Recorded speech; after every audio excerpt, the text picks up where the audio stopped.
ପବିତ୍ର ଶ୍ରାବଣ ମାସରେ ମହାଦେବଙ୍କ ଭକ୍ତ ଭକତି ନିଷ୍ଠାରେ କରନ୍ତି ଶ୍ଵେତ ଶ୍ରାବଣୀ ବ୍ରତ। ସେ ଲାଗି ଶ୍ରାବଣ ମାସରେ ପ୍ରତି ସୋମବାରରେ ବ୍ରତଧାରୀଙ୍କର ଗହଳି ଲାଗେ ଶିବ ମନ୍ଦିରେ। ବ୍ରତୀଙ୍କ କାନ୍ଧରେ କାଉଁରୀ ଜଳ ଭରା କଳସୀ, କାହିଁ କେତେ ଦୂରୁ ଆସନ୍ତି ଶିବ ନାମକୁ ଘୋଷି। ନଦୀ ଅବା ସରୋବରର ପୂତ ପବିତ୍ର ନୀରେ ଜଳାଭିଷେକ ସେ କରନ୍ତି ଢାଳି ପ୍ରଭୁଙ୍କ ଠାରେ। ଚାଲି ଚାଲି ସବୁ ଆସନ୍ତି ଖାଲି ପାଦରେ ପୁଣି, ଭାବ ଭକତିରେ ବିଭୋର କଷ୍ଟ ହୁଏନି ଜାଣି। ନଦୀ ଅବା ପୁଷ୍କରିଣୀରେ ଭକ୍ତ ସ୍ନାନ କରି କୂଳକୁ ଆଣନ୍ତି କଳସୀ ସେହି ଜଳ ଯେ ଭରି। କୂଳରେ ବାଲିରେ କରନ୍ତି ଶିବଲିଙ୍ଗ ସ୍ଥାପନ, ଧୂପ ଦୀପ ଜାଳି କରନ୍ତି ଭକ୍ତ ଶିବ ପୂଜନ। କଳସୀ ଉପରେ ପଇଡ଼ ରଖି ପୂଜା କରନ୍ତି, ମନେ ମନେ ମହାଦେବଙ୍କୁ ଶ୍ଵେତ ଜପ କରନ୍ତି। କାଉରୀକୁ ନାନା ରଙ୍ଗରେ ବ୍ରତୀ ସଜାଇଥାନ୍ତି, କାଉଁରୀ ଶିକାରେ କଳସୀ ସତେ ଯତ୍ନେ ରଖନ୍ତି।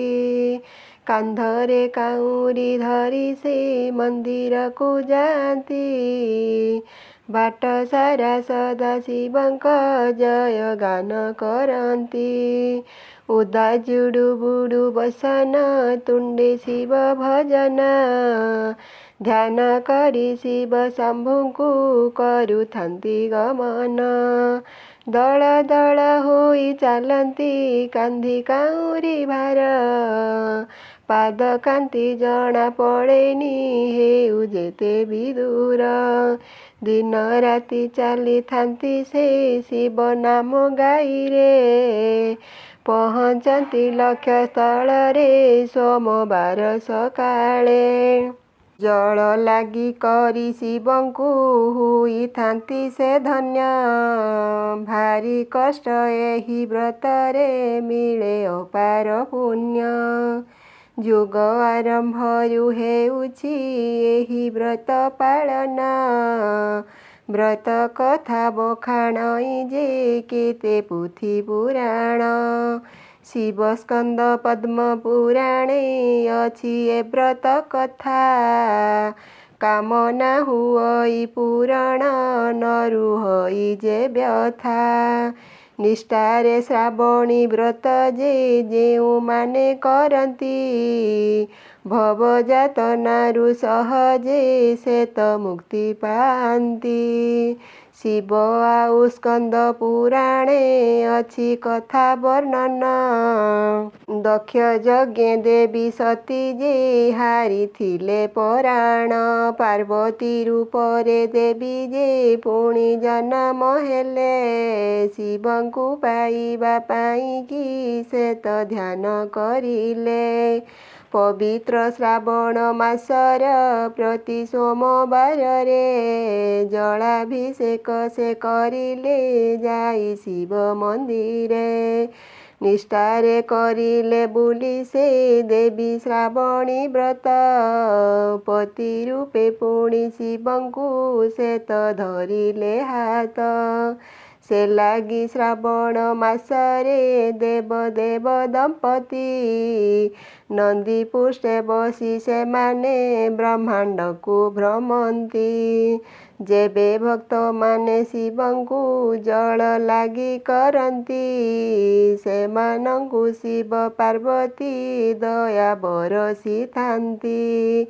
ଅଛି କିମ୍ବଦନ୍ତୀ କାହାଣୀ ଏହି ବର୍ଷା ମାସରେ, ଶୟନ କରନ୍ତି ଶ୍ରୀ ବିଷ୍ଣୁ ଯାଇ କ୍ଷୀର ସାଗରେ। ବ୍ରହ୍ମାଣ୍ଡ ଦାୟିତ୍ୱ ଦେଇ ସେ ଶିବ ଶମ୍ଭୁ ଉପରେ, 4 ମାସ ନିଦ୍ରା ଯାଆନ୍ତି ନିଶ୍ଚିତରେ ଠାକୁରେ। ସେ ଲାଗି ଶ୍ରାବଣ ମାସରେ ଶିବ ପିଠେ ଗହଳି। କାଉଁରିଆଙ୍କର ଡାକରେ ପୀଠ ପଡ଼େ ଉଛୁଳି। କିଏ କହେ ପରଶୁରାମ ଯେ କିଏ କହେ ରାବଣ। କିଏ କହେ ପୁଣି ଶ୍ରୀରାମ ସେ ତ ରଘୁନନ୍ଦନ। ପ୍ରଥମେ ଶ୍ରାବଣ ମାସରେ କାଉଁରିଆ ସେ ସାଜି। କରୁଥିଲେ ଜଳ ଲାଗି ସେ ମହାଦେବଙ୍କୁ ପୂଜି। ପୁରାଣରୁ କିମ୍ବଦନ୍ତୀକୁ ବ୍ରତ ଖିଅ ଲମ୍ବିଛି। ବ୍ରତ କରି ବ୍ରତଧାରୀଙ୍କ ବାଞ୍ଛା ପୂର୍ଣ୍ଣ ହୋଇଛି। ସରଜୁ ନଦୀରୁ ଶ୍ରୀରାମ ନଦୀ ଜଳକୁ ନେଇ। ବୈଦ୍ୟନାଥ ଧାମେ ଶିବଙ୍କୁ ପୂଜୁଥିଲେ ତ ଯାଇ। ଲଙ୍କାର ରାଜନ ରାବଣ ବଡ଼ ଶିବ ଭକତ। ନିଷ୍ଠାରେ ସେ କରୁଥିଲେ ତ ଏହି ଶ୍ରାବଣୀ ବ୍ରତ। କାଉଁରିଆ ସାଜି କାନ୍ଧରେ ବହି ଜଳ କଳସୀ। ପୂଜୁଥିଲା ମହାଦେବଙ୍କୁ ସେ ତ ଧ୍ୟାନରେ ବସି। କାର୍ତ୍ତବୀର୍ଯ୍ୟ ପୁତ୍ର ସହସ୍ର ବାହୁ ଦୁଷ୍ଟ ଦୁର୍ଜନ। ଚୋରି କରି ନେଲା ଜମାତି ଋଷିଙ୍କର ଗୋଧନ। ଋଷିପୁତ୍ର ପରଶୁରାମ ଯେ କରି ଘୋର ସମର। ସହସ୍ର ବାହୁକୁ ବଧିଲେ କାଟି ତାହାର ଶିର। ସେ ପାପରୁ ମୁକ୍ତି ପାଇକି ବୀର ପରଶୁରାମ ଯେ କରିଲେ ଶ୍ରାବଣୀ ବ୍ରତ ସେ ଅଛି ଲୋକ କଥା ଯେ। ପୁଣି ଯେ ଶ୍ରବଣ କୁମାର ପିତୃ ମାତୃ ଭକତ। ପିତା ମାତାଙ୍କର ଇଚ୍ଛାକୁ ପୂର୍ଣ୍ଣ କରିବାକୁ ତ। ଗଙ୍ଗାରେ ସ୍ନାନ ପାଇକି ସେ ଶ୍ରାବଣ ମାସରେ। ପିତା ମାତାଙ୍କୁ ତ କାନ୍ଧେଇ ଗଲା ହରିଦ୍ୱାରରେ। ଗଙ୍ଗାରେ ସେମାନେ ଖୁସିରେ ତହିଁ କଲେ ସ୍ନାନ। କାଉଁରିଆ ବ୍ରତ ସେଦିନୁ ହେଲା ଆରମ୍ଭ ଜାଣ। କାହିଁ କେତେ ବର୍ଷ ତଳର ଏ ବିଧି ଏ କାହାଣୀ। ଶ୍ରାବଣୀ ବ୍ରତର ମହିମା ଆଜି ଯାଏ ବଖାଣି। ଅମରପୁର ଯେ ନାମରେ ଥିଲା ନଗର ତହିଁ। ସେହି ନଗରରେ ଥିଲେ ତ ଜଣେ ସେ ବ୍ୟବସାୟୀ। ଅଚଳାଚଳ ଯେ ସମ୍ପତ୍ତି ଭରା ପ୍ରାଚୁର୍ଯ୍ୟ ସୁଖ। ସନ୍ତାନ ସନ୍ତତି ନଥିଲେ ତାଙ୍କ ଗୋଟିଏ ଦୁଃଖ। ଶିବ ମନ୍ଦିରରେ ନିତି ଜାଳି ଦୀପ ଆଳତି। ସନ୍ତାନ ପାଇଁକି ଶିବକୁ କରୁଥିଲେ ମିନତି। ଶ୍ରାବଣ ମାସର ପ୍ରତ୍ୟେକ ସୋମବାର ପ୍ରଭାତେ। ଜଳ ନେଇ ଢାଳୁଥିଲେ ତ ଶିବଙ୍କର ମସ୍ତକେ। ବ୍ୟବସାୟୀଙ୍କର ପ୍ରାର୍ଥନା ସତେ ମହାଦେବଙ୍କୁ। ଶୁଭୁତ ନଥିଲା ଦୂରରୁ ସତେ ମହାଦେବଙ୍କୁ। ମାତା ପାର୍ବତୀଙ୍କ କାନରେ ତାଙ୍କ ଶୁଭିଲା ଡାକ। ପାର୍ବତୀ କହିଲେ ଶିବଙ୍କୁ ପ୍ରଭୁ ବୁଝ ତା ଦୁଃଖ। କେତେ ଯେ ମିନତି କରୁଛି ପାଦେ ମଥାକୁ ପିଟି। ଶ୍ରାବଣ ମାସରେ ନିଷ୍ଠାରେ ତୁମ ବ୍ରତ ପାଳୁଛି। ଦୟାମୟ ଦୟା ବହି ହେ ତାଙ୍କୁ କରୁଣା କର। ତୁମେ କଲେ ଦୟା ହସିବ ତାର ସୁଖ ସଂସାର। ପାର୍ବତୀଙ୍କ କଥା ରଖିଲେ ପ୍ରଭୁ ଶିବ ଶଙ୍କର। ପୁତ୍ରଟିଏ ପାଇ ତାହାର ହସି ଉଠିଲା ଘର। ହେଲେ ଏଣେ ସେହି ପୁତ୍ରର ଥିଲା ଅଳ୍ପ ଆୟୁଷ। ଜାଣି ବ୍ୟବସାୟୀ ମୁଖରେ ଜମା ନଥିଲା ହସ। 12 ବରଷରେ ଅକାଳେ ତାର ଯିବ ଜୀବନ। ସେ ଲାଗି ବାପର କାହିଁରେ ଜମା ଲାଗେନି ମନ। 11 ବରଷ ହୋଇଲା ଯେବେ ସେହି ପୁତ୍ରକୁ ପଠାଇଲେ ବିଦ୍ୟା ଅର୍ଜନ ପାଇଁ କାଶୀଧାମକୁ। ଏଣେ ବ୍ୟବସାୟୀ ନୀତି ଶିବ ପୂଜା କରନ୍ତି। ଶ୍ରାବଣ ମାସରେ ପ୍ରଭୁଙ୍କୁ ଜଳ ଲାଗି କରନ୍ତି। କାଶୀଧାମେ ବିଦ୍ୟା ଅର୍ଜନ କରେ ସେ ଶିଶୁପୁତ୍ର। ପାଖେ ପାଖେ ରହିଥାନ୍ତି ତହିଁ ମାମୁଁ ଯେ ତାର। 11 ବରଷ ପୂରିଲା ହେଲା 12 ବରଷ। ସେଦିନ ରାତିରେ ତାହାର ପୂରିଗଲା ଆୟୁଷ। କାଳ ନିଦ୍ରାରେ ଶିଶୁଟି ଯେବେ ପଡ଼ିଲା ଶୋଇ। ମାମୁଁ ତାର କାନ୍ଦି ଗଡ଼ିଲା ସେ ତ ଅଧୀର ହୋଇ। ଆଖପାଖ ଲୋକ ଆସିଲେ ତହିଁ ଜମା ହୋଇଲେ। ଶିଶୁର ମରଣ ଦେଖି ତ ସବୁ ଲୁହ ଢାଳିଲେ। ସେଥିଲାଗି ଶ୍ରାବଣ ମାସ ଯେ ଶିବ ପାର୍ବତୀ ମିଶି ଭ୍ରମୁଥିଲେ ସାରା ବ୍ରହ୍ମାଣ୍ଡ ନନ୍ଦୀ ପିଠିରେ ବସି। ମାମୁଁର ବିକଳ କ୍ରନ୍ଦନ ତାଙ୍କ କାନେ ବାଜିଲା।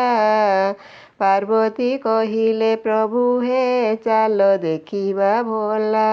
ପାଖରେ ତ ଯାଇ ଦେଖିଲେ ବ୍ୟବସାୟୀର ପୁଅ।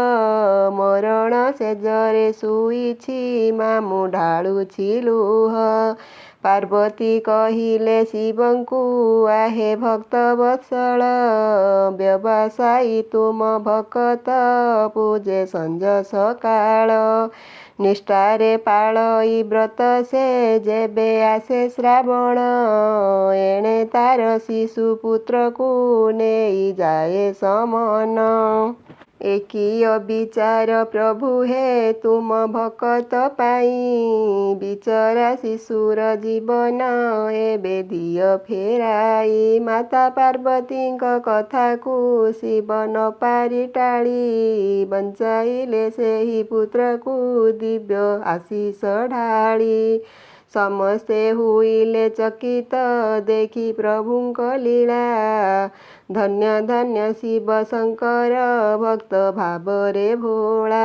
ଶ୍ରାବଣୀ ବ୍ରତର ମହିମା ତହୁଁ ପ୍ରହଟ ହେଲା। ଶିବ ପୀଠେ କାଉରିଆଙ୍କ ସେ ତ ଭିଡ଼ ଲାଗିଲା। ଆଉ ଏକ କିମ୍ବଦନ୍ତୀ ଯେ ସତ କଥା ମହାନ। ଶ୍ରାବଣରେ ହୋଇଥିଲା ଯେ କ୍ଷୀର ସିନ୍ଧୁ ମନ୍ଥନ। ମନ୍ଥନ ସମୟେ ହୋଇଲା ଯେଉଁ ବିଷ ନିର୍ଗତ। ମହାଦେବ ସେହି ବିଷକୁ କଲେ ପାନ ଆକଣ୍ଠ। ବିଷ କବଳରୁ ପ୍ରଭୁଙ୍କ ସେ ତ ସୁରକ୍ଷା ପାଇଁ। ଜଳ ଅଭିଷେକ କରିଲେ ଦେବାଦେବୀ ଯେ ଯାଇ। ସମୁଦ୍ର ମନ୍ଥନ କାଳରୁ ଏହି ଶ୍ରାବଣ ମାସେ। କାଉଁରିଆ ବ୍ରତ ହେଉଛି ପୁଥି ପୁରାଣ ଘୋଷେ। ଏମିତି ରହିଛି ଅନେକ ଲୋକ କଥା କାହାଣୀ।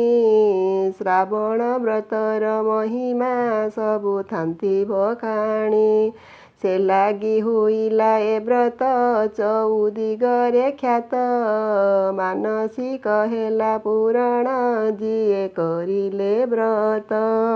ମାନସିକ ହେଲା ପୂରଣ ଯିଏ କରିଲେ ବ୍ରତ। ବନ୍ଧୁଗଣ ଭୁଲ ଥିଲେ କ୍ଷମା କରିବେ। ଭିଡ଼ିଓ ଭଲ ଲାଗିଥିଲେ ଚ୍ୟାନେଲକୁ ଲାଇକ୍ ସବସ୍କ୍ରାଇବ୍ କରିବାକୁ ଭୁଲିବେ ନାହିଁ। କମେଣ୍ଟରେ ଓଁ ନମଃ ଶିବାୟ ବୋଲି ଅବଶ୍ୟ ଲେଖିଦେବେ। ପ୍ରଭୁ ଭୋଳାଶଙ୍କର ଆପଣ ସମସ୍ତଙ୍କର ମଙ୍ଗଳ କରନ୍ତୁ। ଓଁ ନମଃ ଶିବାୟ।